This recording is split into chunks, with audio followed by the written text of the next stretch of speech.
හරි. ඉතින් අද ඔයාලට මම කියලා දෙන්න යන්නේ ඔයාලගේම ට්‍රැක් එකකට ඔයාලා වොයිස් කරලා ඒක ලස්සනට අවුට්පුට් එකක් විදිහට අරගෙන ඔයාලා ප්ලැට්ෆෝම් එක ඔයාලට අප්ලෝඩ් කරන්නේ කොහොමද කියලා තමයි මම අද කියලා දෙන්න යන්නේ. ඉතින් මේකට ඔයාලට අවශ්‍ය කරන ඇප් එකක්. ඒක ඔයාලට Play Store එක සහ App Store කියන දෙකෙන්ම ඩවුන්ලෝඩ් කරගන්න පුළුවන්. ඉතින් ඒක තමයි බෑන්ඩ් ලැබ් කියන ඇප් එක. ඉතින් මම ඒක මේ විදිහට ක්ලික් කරනවා. ඒ ක්ලික් කරාම ඔයාලට මෙන්න මේ විදිහේ ඉන්ටර්ෆේස් එකක් තමයි බලා ගන්න පුළුවන් වෙන්නේ. ඉතින් මම දැන් මේ ප්ලස් අයිකන් එක ක්ලික් කරනවා. ඉතින් ඔයාලට මෙතනින් ඔයාලගේම ට්‍රැක් එකක් හරි ඉම්පෝර්ට් කරගන්න පුළුවන්. නැත්නම් මේ Open Studio කියන එක දෙන්න පුළුවන්. මම Open Studio කියන එක දුන්නාම මෙන්න මේ විදිහට voice and audio කියලා වැටෙනවා. ඉතින් මම ගාව මේ වෙලාවට ට්‍රැක් එකක් නැති හින්දා මම voice and audio කියන එක දෙනවා. හරි. ඉතින් ඔයාලට මෙන්න මේ විදිහට තමයි බලා ගන්න පුළුවන් වෙන්නේ. ඉතින් හරි මම මේක මේ කතිරේ ගවන්නම්. එතකොට ඔයාලට මෙන්න මේ විදිහට තමයි ඔයාලගේ platform එක මෙන්න මේ interface එක මෙන්න මේ විදිහට තමයි ඔයාලට බලා ගන්න පුළුවන් වෙන්නේ. හරි. ඉතින් දැන් මෙතන voice and audio කියන එක select කරාම ඔයාලට ප්‍රශ්නයක් නැතුව මෙන්න මේ red color circle එක click කරලා ඔයාලට මෙතනින් record කරගන්න පුළුවන්. ඉතින් මේ effect කියන එක මම ඔයාලට කෙටියෙන් පැහැදිලි කරලා දෙන්නම්.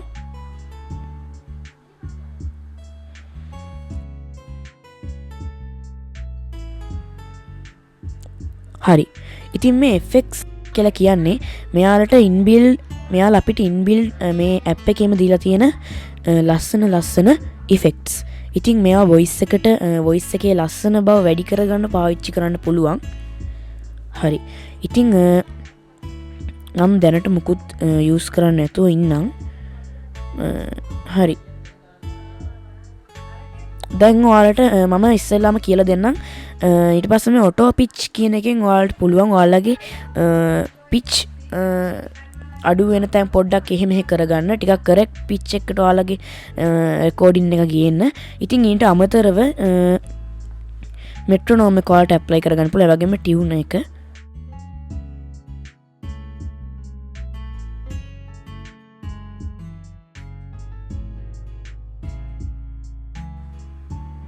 ඒ වගේම tune එක ඔයාලට මෙන්න මේ විදිහට apply කරගන්න පුළුවන්. ඉතින් ඊට පස්සේ ඔයාලට metronome එක මෙන්න මේ විදිහට apply වෙනවා. හරි. ඉතින් දැන් ඔයාලට මේකෙන් මගේ voice එක කොහොමද මේකෙන් ඇහෙන්නේ කියලා මුකුත් effects දාන්නේ නැතුව auto pitch මුකුත් correct දාන්නේ නැතුව ඔයාලට මම voice එක මේව කරලා පෙන්නන්නම්.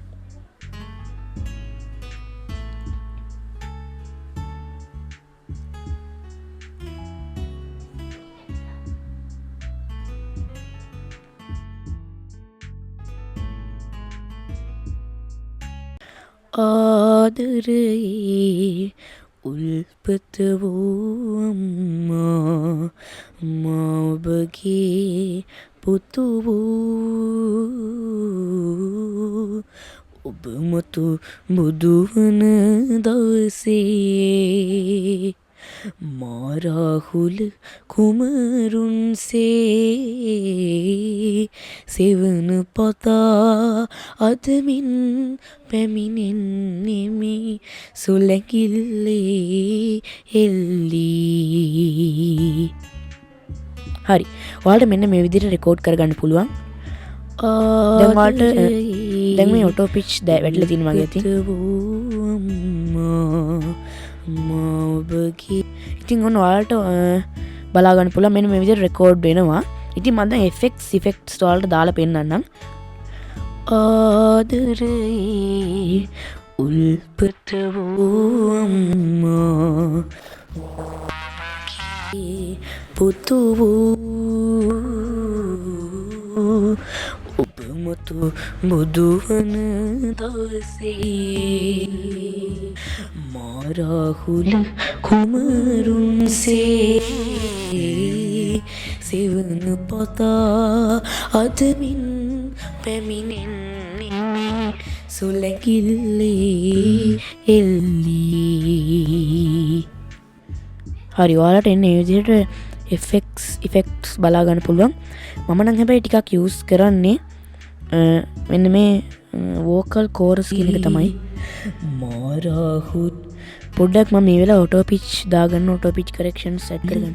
කුමරුන්සේ ඔයාලා auto pitch දාගන්න කලින් මේ auto detect key auto detect key කියන එක ප්‍රෙස් කරන්න ඕනේ.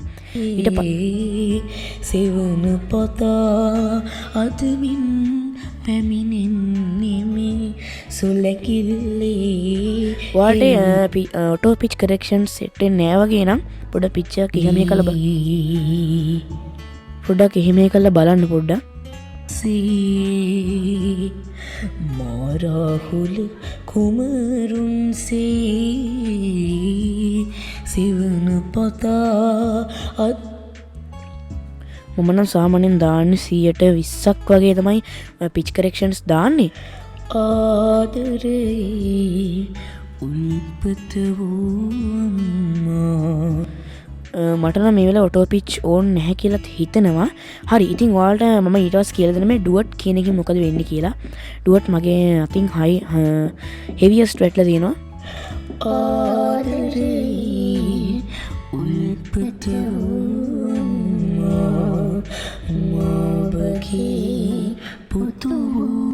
ඔයාලට ඒක වැඩිය හරියන්නේ වගේ නම් ඕෆ් කරලා ඔයාලට හාමනි ඇඩ් කරගන්න තියෙන ලේසිම ක්‍රමයක් මම කියලා දෙන්නම්. තවත් වොයිස් ඇන් ඔඩියෝ එකක් සිලෙක්ට් කරන්න ඔයාලා. ඊට පස්සේ මේකේ ඔඩියෝ එකේ අන්තිමේටම ගිහිල්ලා කට් කියලා ඔප්ෂන් එකක් තියෙන මෙතන ඔන්න ඕක දීලා ඔයාලා මෙතෙන්ට ඇවිල්ලා පේස්ට් නෑ මේ ක්ලිප් එක උඩ ඔයාලා මේව කරලා කොපි දීලා මේ කොපි දීලා ඊට පස්සේ ඔයාලා මෙතනට ඇවිල්ලා පේස්ට් කරන්න. දැන් ඒ ක්ලිප් එක ඒ විදිහටම ඇඩ් වෙලා තියෙනවා ඔයාලට බලා ගන්න පුළුවන්. පොඩි පොඩි එහෙම තියෙනවා. දැක්ක නේද ඔයාලට පොඩි මේ අවුලක් තියෙනවා. දැන් ගානට මාව ක්ලිප්ස් දෙක. ඉතින් ඊට පස්සේ ඔයාලා මේක උඩ ක්ලික් කරලා ට්‍රාන්ස්පෝස් කියන එක දීලා එක නෝට් එකක් දෙකක් අඩු කරන්න. ආදරේ උල්පත මාබගේ පුතු ඔබමතු මුදුවන දවසේ මාරාහුල කුමරුන්සේ මට නම් වැඩි එක සෙට් නැති ගතියක් තමයි තේරෙන්නේ. එහෙනම් මම මේක අයින් කරගන්නවා. මට පොඩි දෙයක් කියන්න අමතක වුණා. ඔයාලා ඔඩියෝ ට්‍රැක් එක මෙහෙම විදිහට අදාගත්තට පස්සේ ඒක උඩ මේ ගිහලා ඩොට් තුන ක්ලික් කරන්න. ඊට පස්සේ ඔයාලා මෙතන ඩී නොයිස් කියලා එකක් බලා ගන්න පුළුවන්. ඊට පස්සේ ඔයාලගේ තියෙන ට්‍රැක් එකේ තියෙන ගොඩක් නොයිස් ගොඩක් දුරට අඩු වෙනවා. ඉතින් මම මේක ප්‍රැක්ටිකලි යූස් කරන දෙයක්. ඊට පස්සේ ඔයාලා මෙන්න මේ මෙතන ක්ලික් කරාම ඔයාලට බලා ගන්න පුළුවන් මාස්ටරින් කියලා එකක්. ඒ මාස්ටරින් කියන එකට ගියට පස්සේ ඔයාලා යුනිවර්සල් හරි ෆයර් ඒ ඕන දෙයක් ඔයාලට සිලෙක්ට් කරගන්න පුළුවන්. ඉතින් මම මේකත් ප්ලේ කරලා පෙන්නන්න. ආදරේ උල්පත වූ මාබගේ පුතු ඔන්න ඔය විදිහට තමයි ඔයාලට මාස්ටරින් ඇඩ් කරාම බලා ගන්න පුළුවන් වෙන්නේ. හරි. ඉතින් දැන් මේ ඔයාලට මේ ට්‍රැක් එක ගානට ඔයාලට සෙට් වෙන විදිහට හදාගත්තට පස්සේ මෙන්න මේ ක්ලවුඩ් එකක් වගේ තියෙන අයිකන් එක ක්ලික් කරලා ඔයාලට සේව් දුන්නාම මෙන්න මේ විදිහට ඔයාලට ඔයාලගේ ප්‍රොජෙක්ට් එක නේම් කරගන්න වෙනවා. මම මේක මොකක් හරි ටයිප් කරගෙන ටික් එක ඔබනවා. ඊට පස්සේ view දෙන්න ඕනේ. project saved කියලා අපුවාම view දෙන්න ඕනේ. ඊට මේ download icon එකට ගියාට පස්සේ save as audio දීලා ඔයාලට ඔයාලගේ files වලටම මේක දාගන්න පුළුවන්. ඉතින් ඒ විදිහට තමයි ඔයාලට ඔඩියෝ එකක් ට්‍රැක් එකක් ඔයාලට ට්‍රැක් එකට වොයිස් කරගන්න තියෙන ලේසිම ක්‍රමය. ඉතින් අද වීඩියෝ එක හොඳයි කියලා ඔයාලට හිතනවා නම් පහලින් කමෙන්ට් කරන්න, මාව subscribe කරන්න, දිගට හොඳ දෙන්න කියලා ඔයාලා හැමෝගෙම මම ආදරෙන් ඉල්ලා සිටිනවා.